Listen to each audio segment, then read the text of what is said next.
Hey YouTube, hey subscribers, thanks for tuning in. By far, the most popular and most controversial video on my channel is Fun with Your Narcissist, how to beat them at their own game and enjoy it. Ever since I posted it, it has consistently remained in the #1 spot. It has also consistently garnered the most flack out of all of my videos. People really take issue with the premise, and I also believe the title, and I also believe a lot of folks are commenting on that video without listening to it first, so they're just responding to the title. Now, I will take responsibility and say that I don't believe I made it clear enough that those techniques are for situations you can't get out of and for narcissists who operate on the lower end of the spectrum. So there's lower level narcissists and there's malignant narcissists. I would never recommend trying anything with a malignant narc.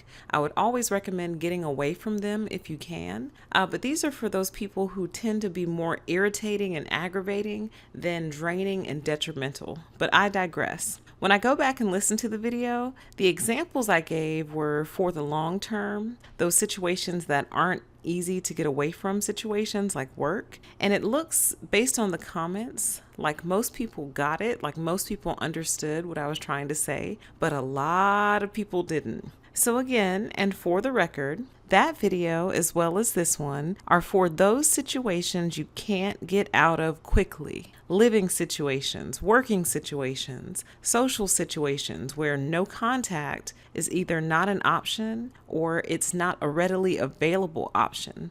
It's like number 10 on a list of 10 things. And it's not because you don't want to go no contact, it's really literally because you can't. The next disclaimer is to know your narcissist. I state in the other video that the techniques are only to be considered for lower level narcissists. One of the major critiques that I got from people is that you can't know what level a narcissist is actually on, and doing anything to screw with them could put you in danger. Fair enough. So my recommendation is to consider your whole situation and proceed with caution. However, I am going to push back a little bit and say that if there's someone in your life who has the potential to be that dangerous, just for throwing off the relationship dynamic, your issues are bigger than that video or this one. Because you're basically saying, if I don't allow them to monopolize the conversation, I'm putting my life in danger. If I take notes in their presence in order to keep up with the whirlwind of confusion, I'm putting my life in danger.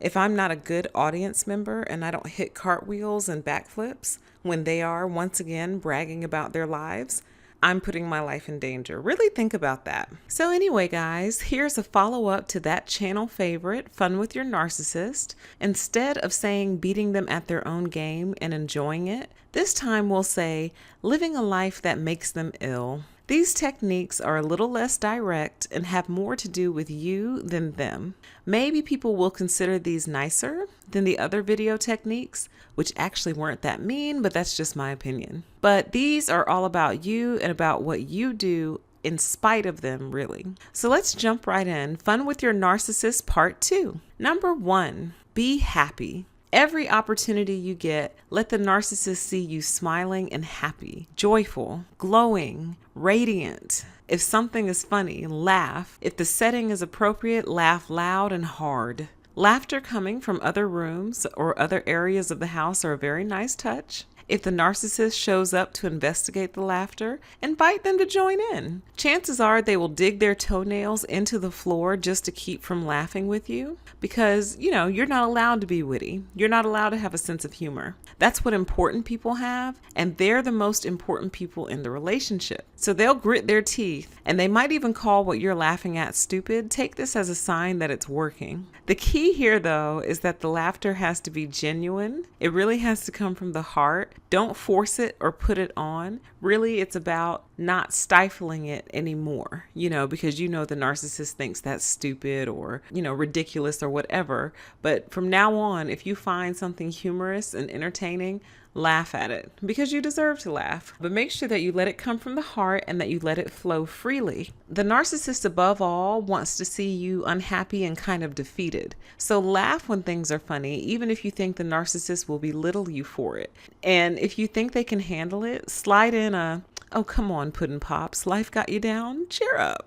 And they'll probably frown up more. And if they do, they'll probably make you laugh even harder because it's making me laugh right now. Number 2, pursue an old hobby. Bonus points if this is a hobby the narcissist in your life has frowned upon in the past or shamed you for pursuing. Is there something that you've put down or put away or stopped doing because of how they made you feel about it? And again, I'm not talking just about romantic partners. Is there a family member or a sibling or even a friend who made you feel foolish for a particular hobby? Well, if it's still within your reach and will comfortably fit back into your life, I say pick it up again. Pick it up again and enjoy it. If your hobby produces something like a painting or figurines or woodworks or something, some type of art, I'd consider storing them somewhere else if you happen to live with your narcissist. The reason I say this is because narcs can be very, very petty, and they can arrange accidents to try and sabotage whatever it is that you love to do.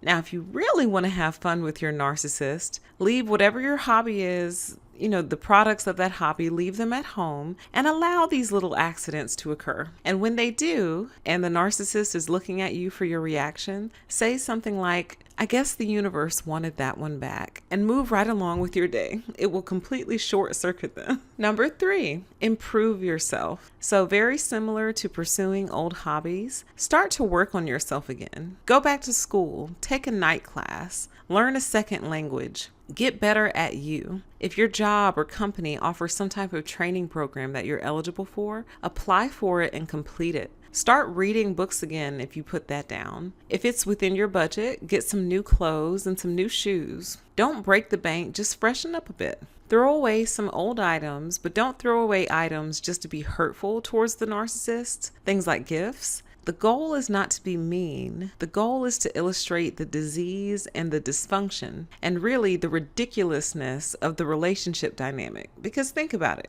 Normal people either have neutral or positive feelings towards people in their lives bettering themselves. If you're lucky, they're very encouraging and supportive. The reason I say some normal people feel neutral about it is because their friends and family are always bettering themselves in some way. So for them, it's nothing new. But for narcissists, anything that changes you from what you used to be or from how they need you to be in their pretend world will be very upsetting to them. It feels like a total loss of control. So the fun in employing these techniques is in showing them and showing yourself how easy it is to bring their narcissistic colors to the surface. It's so predictable that it's actually funny. It's kind of sad, but it's also kind of funny. The final tip could really be the first one, or it could be the only one, and that tip is to bounce back. If you've had a long-term exposure to a narcissist, chances are you've been really, really worn down over time. You're tired, you're exhausted. You may be feeling like you'd love to try these things, but you just don't have the energy anymore. So my first tip is to check with your doctor to make sure you haven't crossed over into clinical depression,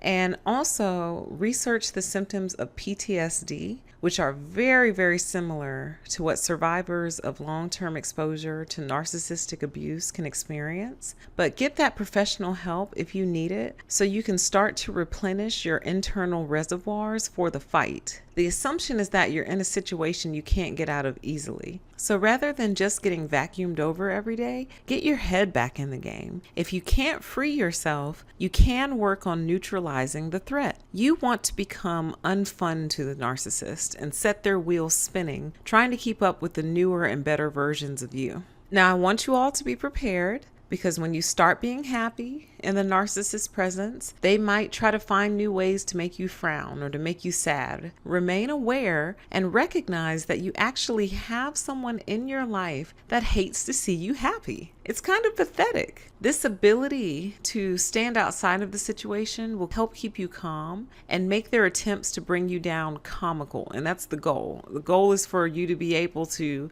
be in the moment and be like, wow, you're really actually trying to make me sad just because I'm happy right now. You are so pathetic. And hopefully that revelation will get a chuckle out of you because it's funny. It's funny and it's sad. When you take up that old or new hobby, the narcissist will suddenly have a major need that requires all of your attention. To stay calm and just witness it like fireworks or like the sun setting on the edge of a beautiful mountain or an ugly mountain. Observe this person and their little attempts at sabotage, and just speak to yourself in Steve Irwin's voice if necessary, saying something like, "Blimey, this one's deep with the crazy." Something like that to make you laugh. To be able to recognize the child that's in front of you and turn and walk away if you can. As you start to make those self-improvements, expect a lot of commentary from the peanut gallery. You can use their critiques and possibly even their ridicule as feedback that your improvements are working and noticeable.